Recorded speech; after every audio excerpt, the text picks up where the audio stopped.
It's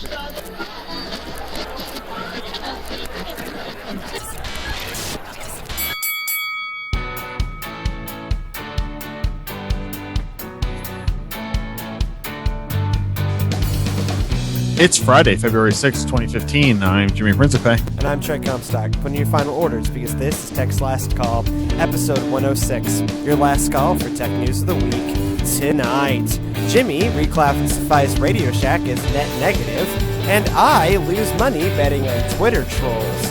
And we start tonight with Tom Wheeler, not disappointing me for once. I know, you're really expecting him to just be a Ted Cruz? Yep, actually. So FCC Chairman Wheeler has proposed what some thought as recently as a year ago was impossible, to classify ISPs using Title II to assure the future of the open internet. Oh, I thought you were talking about the Mars mission. Oh, that also is impossible. Wheeler's proposal combines both Title II of the Communications Act and Section 706 of the Telecommunications Act of 1996. Now, first, the proposal would classify all, quote, broadband internet access would classify all, quote, broadband internet access service, end quote, as a telecommunications service under Title II. Which means they have to follow all of the rules of openness, basically.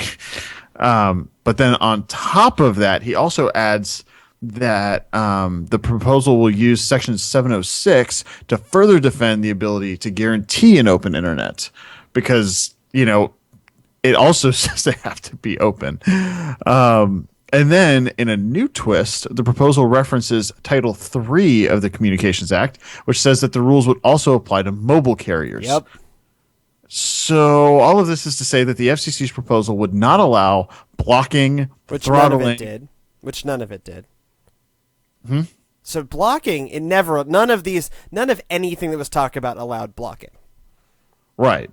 But it continues to not allow blocking. It continues to not allow throttling, nor will it allow paid prioritization. And that's the kicker. Which is something that Wheeler in the past has kind of stood behind as something that he believes in. So Trey, I know that we've discussed Title II before and net neutrality and lamented Wheeler being an inside guy for the telcos. So what happened? Well, it's interesting.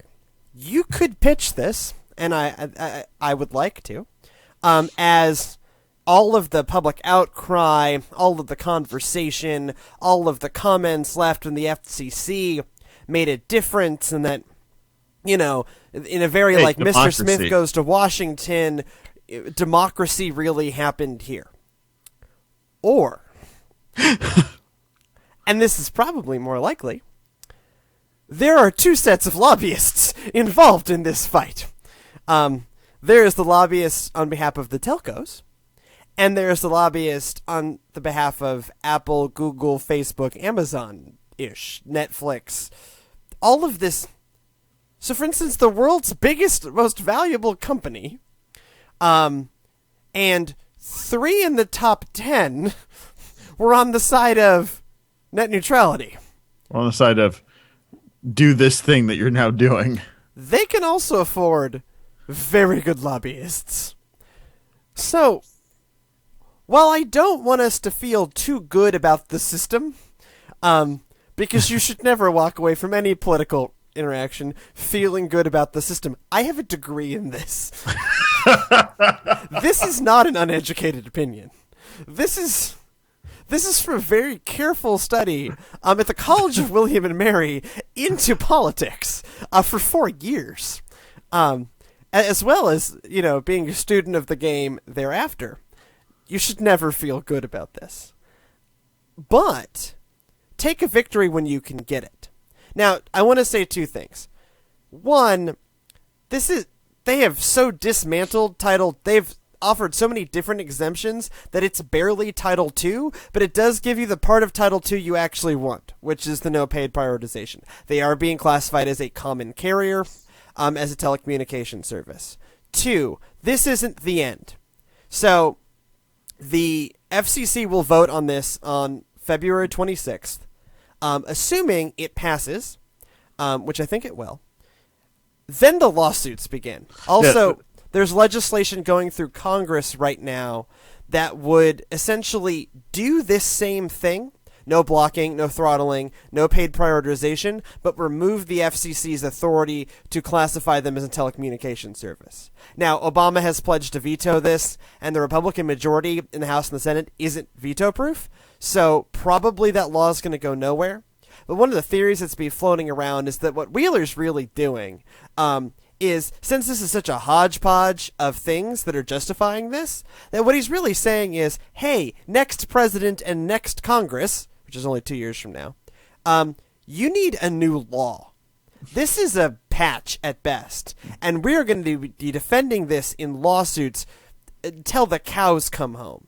What's really needed is a new Telecommunications Act, and that this may be an intro to it. Now, those two caveats aside, in the end, we are currently having broadband service classified as a common carrier, which is tremendous progress that no one thought would no one really expected would happen. Right, and including not only the biggest thing in here for me is not only are your Comcasts and your AT&T U-verses being classified as common carriers, your Verizon, Sprint, AT&T mobile carriers are all being classified as common carriers as well, which we really didn't see coming. So this whole BS. Oh, and he's just gonna have such hell rain down upon him. Sure. But I mean, look, as much as I'm talking about the inside angle on this, give Wheeler some credit. I mean, this is, this was unexpected. We almost gave him our biggest disappointment of last year. We didn't. Because he started moving this direction towards the end of the year. Right. And so some of those signals, but I never expected wireless, and this would mean no more throttling on wireless, which would be phenomenal. This will also mean probably the death of the grandfathered unlimited plan on AT&T.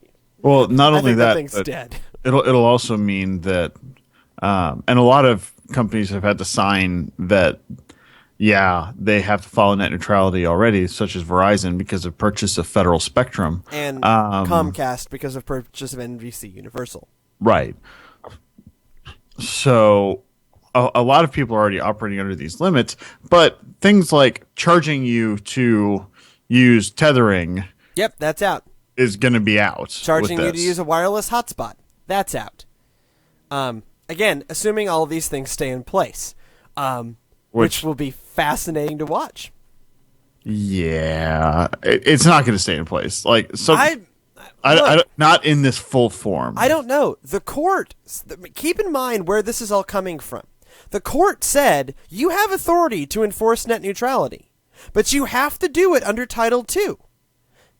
You have to classify them as a common carrier. And if you do that, you have the authority. There is legal precedence for exactly what he came up with. In some ways, he's just following the judge's advice. Oh, there's all kinds of stuff. So most of my intro information came out of the document that's on the FCC's website. FAQ, which lists, it's the fact sheet about him proposing new rules, and it basically walks through how we believe about the classifying them as common carriers. It says we believe that this step addresses any limitations that past classification decisions placed on our ability to adopt strong open internet rules, such as interpreted by the DC Circuit in the Verizon case last year. Right. Oh, exactly. So I think legally there's a case here, and there's a precedent here, and it may probably will go all the way to the Supreme Court, assuming Congress doesn't change the law, which, again, Obama's pledged veto, so that may or may not. There's a high likelihood that won't happen. That being said, this is going to be really messy. The results are going to be the kinds of things we want in our lives. I can use my Lumia or my iPhone as a hotspot with the data I'm already paying for. I don't have to worry about internet fast lanes. Us as a small batch, discrete, bespoke, indie podcasts don't have to worry about getting throttled because we're not Twit, because we're not Netflix, right? We're not going to get... Because we're not YouTube. We're not YouTube. Well, we're on YouTube, so I mean, our video content was always going to be fun, but our audio content's not going to get throttled because we host it ourselves, right? And we're not paying. We can't afford to pay, barely afford to pay our hosting. We're paying hosting, much less a fast lane. So the other thing that the interesting side part to this was the whole. Oh, well, but if you make us common carriers, then you're going to cripple the rollout of broadband, blah, blah, blah. Even and then Verizon said that was like, oh, look, we're always going to invest in this. Yeah, Verizon said it just makes good business sense for us to continue expanding because we started restricted really heavily. So, yeah, it's okay. We don't care. We can keep rolling out more and more and more, and that makes good business sense for us. And so, because of that, we're going to do it. Although apparently, this information is coming secondhand. I wasn't able to find the story myself from Daily Tech News Show, but basically, they then went on to say, except that if you make us follow all of this stuff, it's going to set us back on broadband and make broadband rollout not be as fast. Because regulation is bad. Right. But I think... some regulation is required. Well, yeah, I mean, yes. And especially because these things are, essentially monopolies that have used different tax breaks to further entrench their monopolies, that, yeah, there's some regulation that needs to happen. Or, Tom Merritt brought this up, and he would have the history on it more so than I do. So back in 2007, the outgoing CEO of AT&T was like, net neutrality, we're going to put toll booths everywhere on the internet. To be fair, that was the guy that was SBC. I think he came in through acquisition from SBC. He did, yeah. And he was just a little crazy, and he said that a lot. Right, but that's my point, is that's going to be a natural inclination for people who own these networks, is to set up these toll booths. And this prevents that. It may not in the end get us everything we want, but it does at least prevent the toll boothing. So speaking of things that you want, you want to make more money off Twitter than Twitter makes off of Twitter? They don't make money off Twitter, so point. Yes. Easy. All you have to do is buy their stock, apparently. Because in their financial filings, Twitter announced that they are still not a profitable company. And they only grew by 4 million monthly active users in one quarter. Still, their stock was up. So you could have made money even if they didn't. The stock market is fascinating. Right, I don't get it. They also re-inked their deal with Google to have real-time tweets show up in Google search results. This was a feature that existed back in 2011, and then the deal lapsed. Now it's back. But the Twitter news I'm actually interested in is in Twitter's CEO, Dick Costolo, made comments about trolling. He wrote in an internal email obtained by The Verge, quote, that we suck at dealing with abuse and trolls on the platform, and we've sucked at it for years. It's no secret, and the rest of the world talks about it every day. We lose core user after core user by not addressing simple trolling issues that they face every day. He went on to say in the same email and repeated in a follow-up email that he was taking personal responsibility for the lapse and would not stop until it was fixed. This was spawned by comments from Lindy West, who is often a target of Twitter abuse. West called Twitter out, saying, I'm aware that Twitter is well within its rights to let its platform be used as a vehicle for sexist and racist harassment. But as a private company, just like a comedian mulling over a rape joke, or a troll looking for a target for his anger, it could choose not to. As a collective of human beings, it could choose to be better. So, Jimmy, do you think Twitter has a trolling problem? Does it ever? We all know that Twitter has a ridiculous trolling problem.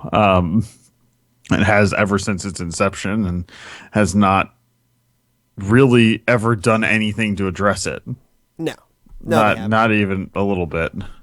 Um, there were jokes in the early days of Twitter about, most of them were just bots that were following people. Oh, I have all these followers, but half of them are bots. And Because now the there's all these trolls. followers, and they're all troll sock puppets. You're not wrong about that. So I read an article that Anita Sarkeesian published last week. So Anita Sarkeesian, if that name sounds at all familiar to you. We talked about her a little bit during the Gamergate stuff. She's a feminist critic of video games, and she posts these really cool videos at a place called Feminist Frequency. That it's something like tropes versus women in video games. It's great, where it breaks down all the different kind of sexist tropes that are just kind of latent in video games. And they're really well-produced videos. She's clearly making an argument, and this really sets off the Gamergate crowd because she's a liar. No, she's an analyst.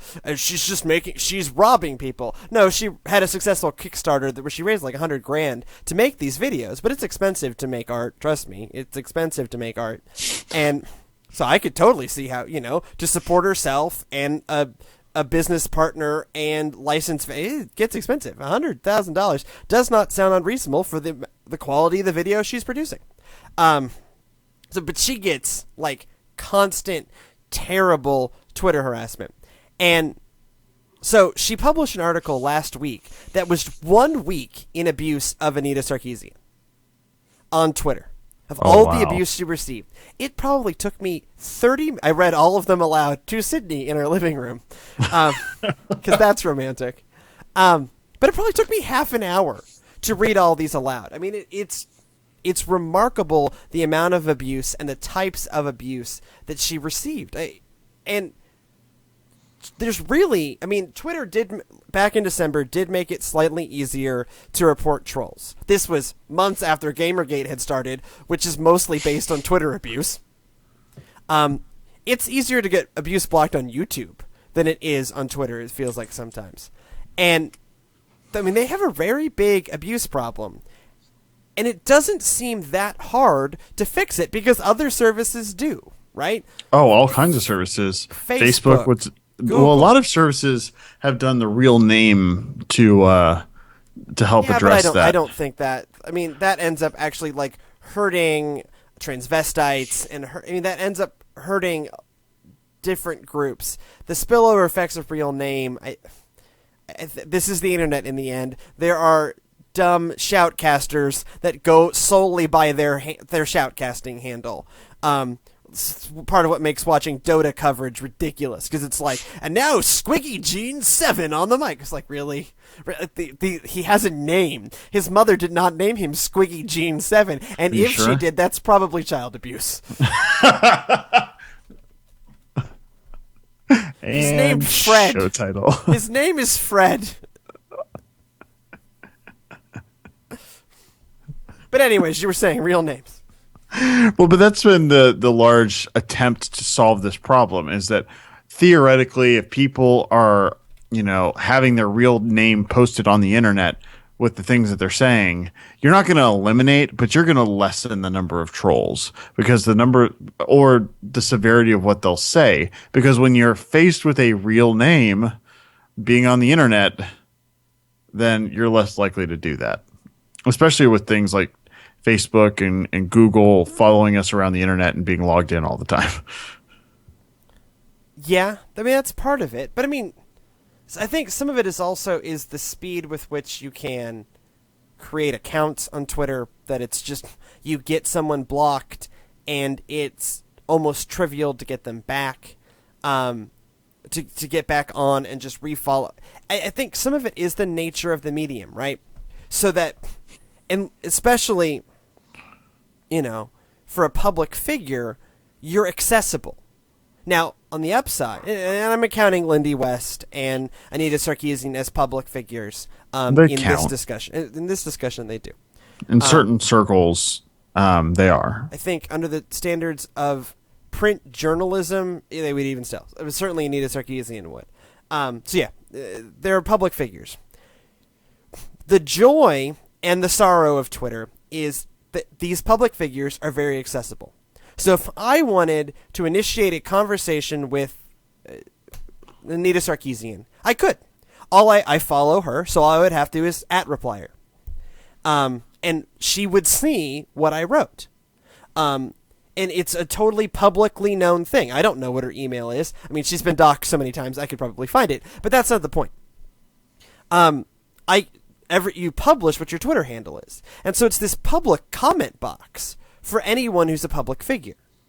Now, this is great. So you can have, these really cool things where, I can, if Carolyn Michelle Pettit, who's former GameSpot games journalist I'm very supportive of, I can tweet a supportive thing and I know she'll see it. She's going to respond or not, I don't really care. I'm not a big Twitterer, but I can tweet her encouragement and she'll get it, and that's great. But I can also tweet abuse to Anita Sarkeesian and she's going to get it, because unless you make your Twitter profile private, which isn't really an option if you're a public figure, right? Because it's your, for lack of a better word, that's your brand. And that's how, certainly in the tech industry and the gaming industry, that's most of how you interact with fans. So you can't, and do business. So you can't get rid of your Twitter handle. In the same way that Zelda, Robin Williams' daughter, Zelda Williams. Oh, yeah. So Zelda was able to just get off Twitter entirely, but Anita is not in that same position to do so. And so it is a double-edged sword of what Twitter is. And the other interesting thing about Twitter is when you think of it as the internet's comment box, and you think about comment boxes from the Web 1.0 days, and just the mess that was trying to manage that stuff. And so you had, large websites that they'd post articles and they'd have comment boxes on their articles, and they didn't want to prevent comments because they want people to stay on the website because it increases the stickiness of the website. It increases the chance you're going to click on ads. It makes them money. Jimmy, if it's a comment box, that's Web 2.0? Whatever. Anyway, Web 1.0 is e-commerce. Oh, yeah, okay. Is Web Amazon 2.0. and groceries.com. So, so here's the interesting thing about what you're saying. So, I read a book very recently called Where Wizards Stay Up Late. It's the history of the very early days of the internet, that is the ARPANET, and how the ARPANET came to be. The ARPANET was also the place for the first internet forums. There were forums on the ARPANET. You want to know what the kind of content that was on these forums were? Personal attacks, racism, sexism, trolling. All of this is literally as old as the internet is, okay? The original, the first ever web forum dissolved into exactly the kind of stuff that Anita is getting. There is something about internet communications, the anonymity and the speed of it, is my and a lot of other people's theory on this, that just encourages you. So, but here's the thing about the ARPANET. You weren't even anonymous. There weren't that many people on the net. I mean, your username was like your name at your institution, okay? But it was that speed and that... It would be like Flame Wars on LinkedIn. Right, it was basically like Flame Wars on LinkedIn. And I bet if we there really are Flame dug Wars through... on LinkedIn. I I've really seen dug some. into LinkedIn, there are Flame Wars. And so I think it's the speed and the disconnectedness you are from the person you're attacking, right? They're an object. You don't see them face to face. They're just a line of text that you are fighting back with your line of text. It's very impersonal and dehumanizing, which means you dehumanize your opponent to the point where you will say things like this. Kill yourself, feminist. Kill yourself. Feminists are a waste of air. Also, more games should have girl characters half naked, such as Tomb Raider, etc. At Feminist Frequency, shut the bleep up, bleep. I'm the lawyer of this community. Got something to say, take it up with me. At Feminist Frequency, you criticize gamers for, quote, threatening you. 1v1 me, GTA you be the prostitute, and I'll be the guy that runs over you attention-seeking bleep. Wow. These are all real tweets. Bleep, we're not talking about that, so I hope you bleeping raped you bleeping bleep. I don't want to have to go through and censor these because I'm the producer. I hope every feminist has their head severed from their shoulders. Bleep you, attention bleep, bleep off. Kill yourself. Oh wait, sorry. Did I hurt your bleeps with my keyboard? Bleep you and everything you stand for. You stupid bleep bleep, I'm a bleeping rape you all the way TP269 sweetie bleep we me my bleep I knack for days. Oh wait, you don't know a neck. I probably said something terrible. I don't even know what that means. Okay, I'm making life. Hope you get cancer. This is one of the milder ones. Okay? But this is I'm not actually making this argument to like diminish what they're going through. What I'm saying is it's not just Twitter. Twitter needs to do better about tamping down on it. But I think internet as a culture, we need to find ways to humanize and grant each other our humanity. And I think the image and video focused web is part of that, right? It's much harder when you're having a face-to-face conversation with someone to have this same kind of hate spill forth. It's not impossible, but it's, as a theologian, we think about this a lot. It's less likely when you grant the humanity of the other person, right? Where they're not just an object that you can sling things at, where they really have their humanity. And we as the internet need to find obviously better methodologies at blocking, but that is literally a Band-Aid, especially with services that thrive on ease of acquisition. That is to say, how easy it is to get on those services. That's always going to be a Band-Aid. And Twitter will always fight between its two goals of, if you're trying to rat out those that are trolling Twitter, but you still want to remain open and be a fire hose of information for the world, at what point is what you're blocking? You have to be very careful with how you censor. Right. Well, I mean, but let's be clear. Twitter is not the United States government. Twitter can censor whatever it wants for whatever reason it wants. In order to, and we had this conversation previously about the ISIS beheadings, but the thing is that Twitter, in order to be what they want to be, they need to strike a very, very fine balance between their two competing mentalities of rooting out the trolls, but still being a fire hose of information. You're not wrong, but currently they're failing at it. Quite badly. Currently they're failing at both. So to transition from failure to success, Apple, speaking of Apple, a highly profitable company, is having to prepare their stores to become even more profitable. A report from 9to5Mac explains that Apple is having to change their retail stores in preparation for the Apple Watch, which is expected to launch in April. In particular, they've begun adding special safes, like, lock boxes, to use a phrase.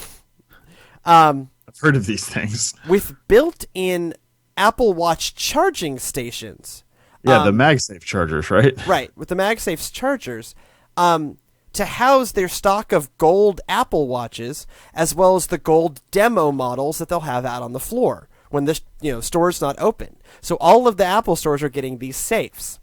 Although, how many of these gold ones do they really think they're going to... I mean, anyways, whatever, dude. Run on them. They're also adding jewelry scales to each store to make sure that no gold has been shaved off of the gold Apple Watches when someone brings it in for repairs or for service. So if you're getting it swapped out for another one, they want to make sure that all the gold is there, because all that gold is worth a lot of money in the secondary market. Apple will alter the layout of their stores to allow people to try on the different watches, matching them with the different bands. Oh, interesting. And Apple employees have to start wearing more formal clothes. The Apple shirts with a smaller Apple logo over the heart and the option of a collar. Wait, a collar? Yeah, they're collar, but there's still a crew neck one too, which a lot of the press has left out. There's still a crew neck one, but you now can get a polo in both long and short sleeve. Oh, long sleeve polo. So do you think Apple is really ready to be a jewelry store? They think they are. Well, ready or not, here it comes. Have you seen the madhouse that is an Apple store Well, on any given like weekend? so here's my fun fact about that. So Apple is the most profitable per square foot of any retail location. You want to know who's number 2? Tiffany's. It's another jewelry store. Now, used to be Apple was doing that by relatively high prices and volume, whereas Tiffany's was doing that almost solely by incredibly high prices and moderate volume. What Apple's now doing is it's going to be both at moderately high prices and high profit and the super high prices and low volume. It's interesting. It's certainly an interesting move for them. I'm going to be really interested to see how they control access to the very expensive watches. Yep. And my suspicion is that they're going to do something like the watches less than fill in the blank will be the ones that are on display, like for the masses to try on. To touch. Like, I have to think that what they have to do is they have to rejigger where the Genius Bar is, and kind of how that layout is, so that you have another kind of area towards the back of the store, so that someone can't grab one and make a run for it. Well, I wonder if also they'll do what high-end watch selling establishments normally do. You're never trying those on without someone there with you, right? It's in a case. You say, I want to look at this Omega, and they take out the Omega, and you put it on your wrist, and you go, yes. Okay, like Clarkson. And then you buy the Omega for X thousands of dollars, or the Mont Blanc, or the Rolex, or the whatever. Well, but I do think that that's the way that, and that's why I'm striking the balance between, I think that they're going to treat the $350 aluminum and glass like they do the iPhone. I bet the $500. I mean, look, they have MacBook Pros out there worth $2,500. Well, but a little harder to put in your pocket. Once again, up to a certain point of pocketable devices, they'll have it out there for you to try out. Right. However, there will definitely be ones where it's like, okay, the top of the case will be, the 3 or 4, 2 of the with different bands and however you want to do it. And then the case below that will be the ones that are the Apple Watch Edition. Yeah, which is still the worst. It's still which is the worst name in the world. I kept getting confused while I was reading the article about it. I was like, the what edition? No, it's just the edition. The edition. The Apple Watch Edition. Those in the know. Okay, so from retail to success to utter retail failure, tell me about Radio Shack. Oh, Radio Shack. The venerable electronic parts seller filed for Chapter 11 bankruptcy this week. Over 100-year-old electronic parts seller. Yeah, they started as a ham radio. Oh, no. They predate that. Oh, no, their physical... I thought their physical store started as a ham radio operation. But this week, Radio Shack announced that they will sell off between 1,500 and 2,400 stores to General Wireless Inc., who will in turn manage the asset sale of those stores. An interesting side note of this whole story of them filing bankruptcy is that of the stores that remain, Sprint has actually reached a deal with General Wireless Inc. to have a, quote, store within a store model for up to 1,750 of the remaining stores after the others have been sold. These stores will be co-branded with Sprint Radio Shack on the stores going forward. For reference, in case you're wondering, Radio Shack has 4,000 company-owned stores nationwide. 4,297 as of 2013. Yeah, and then they have another 1,000 that are franchised or thereabouts. So, I mean, the real question is, do we think that this co-branding deal is even like a good idea for Sprint or for Radio Shack? And no, it's going to give either of them a better shot in the future, or am I just going to be massively disappointed every time I walk into a Radio Shack? Sorry, Sprint Radio Shack. Well, okay. So the other rumor, the other kind of speculated or announced, I couldn't remember, is that Amazon would want to buy some of these too and turn them into Amazon showrooms. There's also speculated that Brookstone was going to partner. Brookstone The doesn't store need any within more store. locations. Who's buying anything at Brookstone? Leo Laporte has reported saying they're next for Chapter 11, and I don't necessarily think he's wrong. So I went into a Radio Shack this week. There's one close to me. I have one really almost walking distance from my. Actually, I did walk. Oh yeah, that's right. It's over there by the Starbucks, right? Yeah. No. It's one down by the Kroger. But anyways, Speaking of things that are walking distance, right. But so I walked into the store. I needed power. So my Sega Game Gear is not functioning. No functioner. And it'll like turn on for like a second and then go dead. So what I wanted to test was, did it work under AC power, or was it just having? Does it do this under AC power, or is it just having problems with its batteries? So I wanted to get a universal 9-volt, power adapter, AC power adapter, to hook it to my Game Gear. And so I grabbed it out the box, and it's like, oh, do you have the device with you? No. Well, we need to fit the different. You get a free tip with it, but we need the device so we can match the tip. I mean, it doesn't just come with a bunch of tips in a box like every other one of these. No. Do you know what tip you need? It's like, I literally said to the woman, universal. This is why you're going out of business, and I left because this is Radio Shack. I can go on Amazon, but I wanted it that day because I wanted to work on it that evening, and so I didn't want to order it on Amazon. And I go on Amazon, and I can get all kinds of ones that come with different tips, right? Because that's how these work. Yeah. And like the laptop chargers that come with different tips. Like there's lots of these things. Right. And so the woman was just like, oh no, that's not how this works. I was like, really? And so again, I probably would have spent only like $20, but I probably only spend maybe $50 at a Radio Shack a year, but that's literally what Radio Shack is for in my mind. I'm not going to go there to buy a phone. I tried that. If you remember from our iPhone coverage, I also tried to buy an iPhone 6 Plus at a Radio Shack, and they weren't pre-ordering. Apple didn't let them pre-order 6 Pluses, and so I ended up having to stand in line at the Apple store. So every time I go to Radio Shack in the past 12 months, you're disappointed. And I've really needed a specific thing, because that's why I'm going into Radio Shack, because I need a specific part. They've let me down big. You see, it's that one area of the store that they haven't really scaled back ever since they did their structured. Or they turned into the Shack. When they turned into the Shack, and no one noticed any difference other than there being a lot more prepaid phones and other phones that you could probably buy. But the biggest thing that I go there for is that part in the back of the store. Usually, it used to be that it was in the very back of the store before they restructured it. Now it's in my Radio Shack. You go to the back and to the left. It's where all the little resistors and capacitors and all that stuff is, with breadboards, so that if you want to do some random electronics project, you have all of the tools you need right there to buy. And my brother actually, in predating kind of the smart switch idea, my dad liked to turn off the wireless at night so that no one's using it. Let's make sure no one can pull up outside and steal our wireless. Look, the guy's in corporate IT, so he's a little paranoid about things. Yeah. So we called it ward driving back in the day.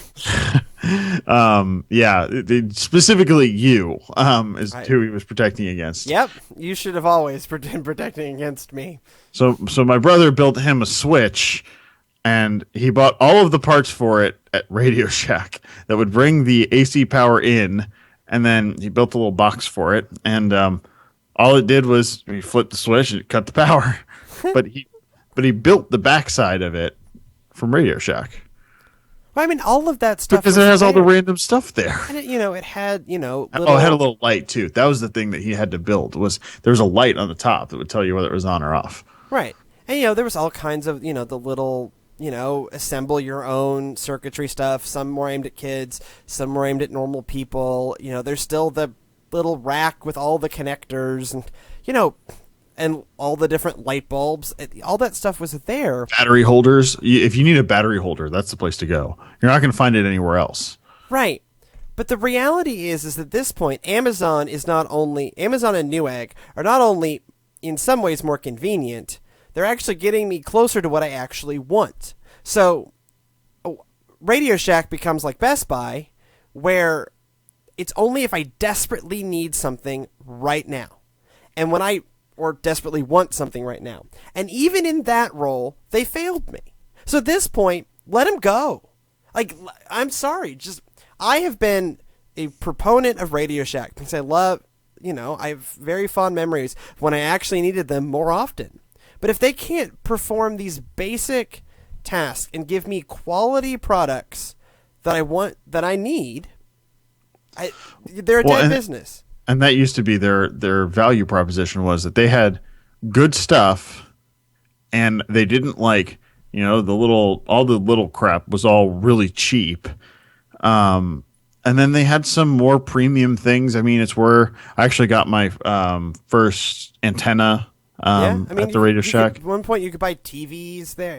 They've tried everything. I think you can still buy TVs. I didn't see any when I was in there, but I wasn't looking. I was, Maybe they stopped doing that. Two-thirds of the store is taken up by phones. Right, but that's the same with any meat space electronic retailer. Because what makes money?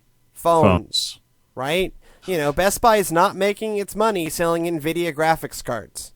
Although right? I'm glad they still have them. A couple. If you're like... Just go to Fry's. Right. But even that, Or buy it off Newegg. Right? This is if you can wait for it, buy it off the internet. But with Amazon Prime, I'm only waiting 2 days. The problem with that little stuff, though, is that most of it is not available with Prime. Sure. Most of it, you're either paying shipping on it still, and so you're paying or it's an add-in. So you have the dumbest little thing in the world. You're spending $1 on the thing, like on a battery holder for 4 AA's. And then you're paying $3 in shipping, and it's going to arrive in 2 weeks. Right? No, things like that where I'm like, forget this. I just want to go to Radio Shack. But right, but now that's happened once in the last year. That happened once in the last year, and they can't build a business on that. And I can also get it at Fry's, and Fry's is much more likely to have the thing I want at the quality level that I expect. That's true. And I can get disk drives, and I can get RAM, and all of these really useful things, in my line of work. So. And audio equipment. I get that at Guitar Center. Guitar Center is where I get my audio equipment if I need it today. Sweetwater's where I get it if I don't need it today. And that system has worked for years. And Guitar Center is lucky because most people don't want to buy their guitars off the internet. For good reason. You want to play it. And you want to make sure it feels right and it looks right. Because you don't know exactly what... This is one of those... You don't know exactly what you want. It's actually what... Well, what you Google may know discovered you want a was, Gibson Les Paul. Because that's what you really want. Is you want a Gibson Les Paul. Yeah, but... You just want a Gibson Les Paul. People don't want to pay for it. No. Who does, right? So that's why you get a Stratocaster. Right, exactly. But you want to go in and feel it and be like, yes, this is what I want. And then look at the price and go, but I can't take it back. Hey, do you have a Fender? Yeah. Can you get it down to that? Yeah. What about an Ibanez? But again, so I think stores like Guitar Center are not in the dire straits that I think Radio Shack is in, partly because there's some things you really just want to buy in person. And they also, have those are high margin items too. Right. And, their professional audio section is small because they do recognize that most of us buy everything on Sweetwater anyways. But in a pinch, they usually have 95% of what I need, and they don't lower the quality, which is where Radio Shack is now. So speaking of failed businesses, is this week's Last Call. See what I did there? I did see what you did there. So CEOs, when put in front of reporters, say the darndest things. Yep. Like this week, for example, Satya Nadella. You thought we were going to go a whole show without mentioning Microsoft. We've actually literally mentioned almost all the same things we did last show: Microsoft, FCC, Twitter, and Apple. This is 2 shows in a row with these are the 4 main things we've talked about.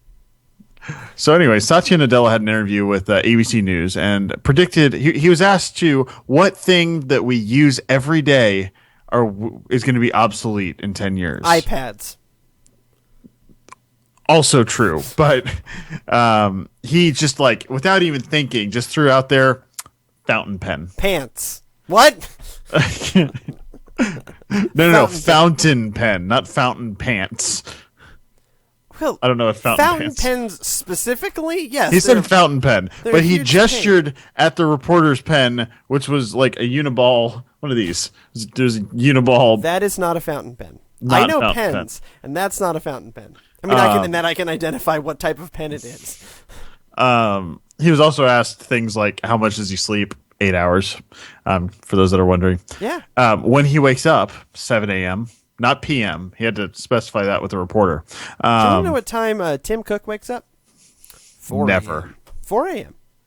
Because he Tim likes Cook's to a do his big- killing in the morning. No, he's a big runner. He runs. Oh, that's right. But they're both very fit. Unlike Balmer, they're both very fit men. And I love Balmer. I know you do. Miss him. And then he was also asked what the one website or app he couldn't live without was, and that's Microsoft Office. That was a dumb question. Duh. And he looked at the woman like, Microsoft Office? Like, you know I'm the CEO of Microsoft, and you asked me that question? Yes, but if you asked me that question, I would probably say the same thing. What is if I had to pick one app, right? Microsoft Office. It's the one that I don't use know. the most. I would actually probably say a web browser. Chrome. Yeah. Because in the end, if I had Chrome, I could use an inferior document service. True. But I think for a lot of people in business, Microsoft Office is a pretty obvious answer. And then my real question here though is, why did he pick like the fountain pen? Like, why didn't he pick like the iPad? That would have been hilarious if he said iPad. That's if I were the CEO of Microsoft and someone asked me that, I would look her dead in the eye and I'd say the iPad. You would pull the the Bill Gates, the iPad, The iPad. just a little smirk. Yeah. No, I would. I'd have the little smoke. The iPad. And then there'd be headlines for weeks, and I could be like, "Yeah, I mean, I think the Microsoft," and then I could, be talking on camera about the Surface Pro 3 and how, in the end, I think it does make the iPad totally obsolete. You have the battery life that you expect from an iPad, the portability you expect from the iPad, the power of full Windows 8 and soon Windows 10, a pen and a keyboard, all in a similarly priced package. If you take into account that you won't need a laptop and an iPad, all you would need is he had a wonderful opportunity. Well, I thought he could have said, something along the lines of, well, a fountain pen or an iPad, because the Surface Pro 3 does both. Yes, and had it right there, just because. just like off screen. Oh, and one more thing. Look at your man. Now back at me. Now back at your man. Now Right, back at me. Sometimes, very seldom, do I want to be a tech CEO, right? 2 days of the year. When I can do press hits for them, because I can say some stuff. You would love to be his press secretary. Yeah, and also Just when their say salaries are iPad. announced. And I'm like, I could use some of that money. But it is actually mostly so that I could do those kind of things to the press. Because I think what the tech industry lacks right now is the truly verbal person. We don't have Jobs was. We don't have Jobs anymore. And everyone tries to emulate Jobs, but in the end, and this isn't generally a bad thing. I actually Honestly, like I it. think Nadella is closer to Jobs. But in the than end, he's still Tim an Cook engineer. is. Right. Right? He is an engineer. You don't have, you have these really engineering focused people who rise to the top of these companies for good reason. Look, again, I'm a fan of Satya Nadella, Yes. and for once he pulled a Ballmer, and I'm so happy that he just said something crazy. But Ballmer would have said iPad. Ballmer was another one of those truly verbal people. Gates also would have said iPad. Gates If you had is just- Gates in this exact same interview, he That's would have looked because at you and said, the Gates iPad. is actually a huge jerk who has pulled a miracle of reputation rehabilitation. For Yeah, because spending he stepped billions back. on good causes. Yeah. Again, this is not hating on Bill Gates. I He's think kind of an a-hole. he is, but I also think he's rehabbed his reputation in exactly the right way. But let's not forget that Bill Gates is a huge jerk. And that's why he would have said iPad. He looked at Apple when Apple was really, really struggling and went, "You're adorable." You're adorable. But in the end, you make us money. So I'll invest a little bit of money to keep you afloat, but I want to be a giant 10-foot tall head behind your CEO. And he got it. And that was Macworld. What was it? 97, 96, 95, something? I think it was 97. Yeah, something like that. It was right before Jobs came back. No, it was Jobs right was after there. Jobs came back. Yeah, it was That's after what it Jobs. was. Because that was the deal that Jobs worked out that saved the company. Was that. And in the end, and now they're twice the valuation of Microsoft, but that didn't even seem possible at the time. But yeah, that was last week's show. Gates is still doing fine. Yeah, he's still the richest man in the world, despite the fact that he keeps trying to give it all away. Turns out there's this great, and I can't remember what website it is. There's a website that tracks the daily fortunes of the top 100 people, top 100 valued people in the world. They went up this much and down this much, because you kind of know what they're invested in, and it's remarkable to just see all of these people just making billions every year off of their billions. Because when you have that much money to invest, even if you invest in a very conservative way, which you probably should with that much money, you return a lot of money. But I'll say this. Gates is worth something in the 80 billions. He used to be worth something in the 100 billions before inflation. He used to be worth some money, and he's still worth some money, but it's not quite on the same scale as the Windows 95 days. But he keeps giving it away. Sure. I mean, bless him. Half the public health field is paid for by Bill and Melinda Gates. I mean, this. And a lot of computer science is paid for by the Bill and Melinda Gates. Right. Yes, if you have that much money, give as much of it as ways. Give it away. He rehabbed his reputation in all the right ways, but still, he's still a jerk. He's still a jerk. And on that note, we should probably get out of here. Thank you so much for joining us. Another episode of Text Last Call. If you have any feedback for us, podcast at textlastcall.com, facebook.com/textlastcall, pinterest.com/textlastcall, or at textlastcall on the Twitters. However you find us, we'll be seeing you on the interwebs.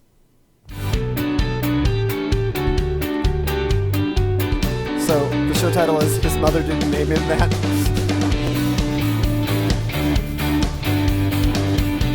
Yep.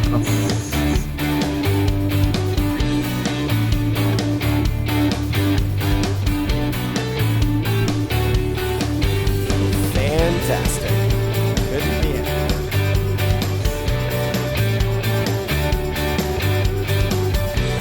You need to join our club where you can drive. I did. Okay.